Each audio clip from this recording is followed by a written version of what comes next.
Čau lidi, vítá vás Hameha a dneska si řekneme, jak to bude s tímhle účtem. Mezitím tady budeme hrát obíčko, jak jinak, že jo? Určitě jste na tenhle kanál přišli kvůli tomu, že chcete sledovat mě a ne Arnošta. A pokud někdo prostě neviděl to video, který jsme natáčeli na našem kanálu Arnošta ML Gameplay, tak se na to určitě podívejte. Ale v rychlosti to vysvětlím, prostě jsme na tom už moc natáčeli s mým kamarádem Arnoštem a prostě jednou Arnošta napadlo, že si můžeme dát soutěž v tom, že si vytvoříme účet a ten, kdo bude mít za rok nejvíc odběratel, tak vyhraje, že jo. Takže v tuhle neděli v 8 vyjde video a v tu dobu asi vyjde i tohle video a tam prostě řekneme, že bude ta soutěž, oznámíme jí, takže se na to můžete taky klidně podívat. Budu natáčet asi nějaký jakože hry, nějaký challenge ve hrách, jako by obvykle spíš v Robloxu, možná i nějaký jiný hry. A potom budu natáčet i trochu Brawl Stars asi.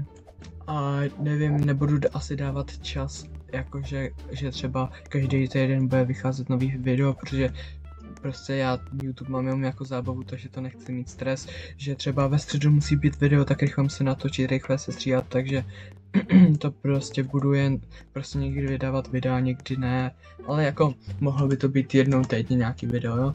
A nevím ještě, co bych měl říct, no prostě všechny věci, pokud ještě máte nějaké otázky, tak se podívejte na náš kanál Arnošta ML Gameplay a tam prostě máte to video a tam prostě se všechno dozvíte, tam jsme to s Arnoštem říkali.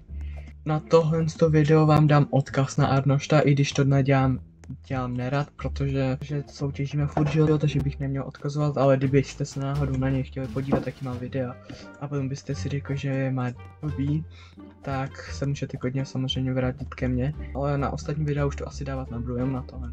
Takže pro dnešní video to asi už bude všechno a možná i dneska v neděli ještě vyjde ve stejný čas, nebo možná trochu později, vyjde už nějaký herní video, takže se na něj můžete podívat. A kdyby ne, tak to vyjde v pondělí, takže zítra. Takže se mějte hezky, čau!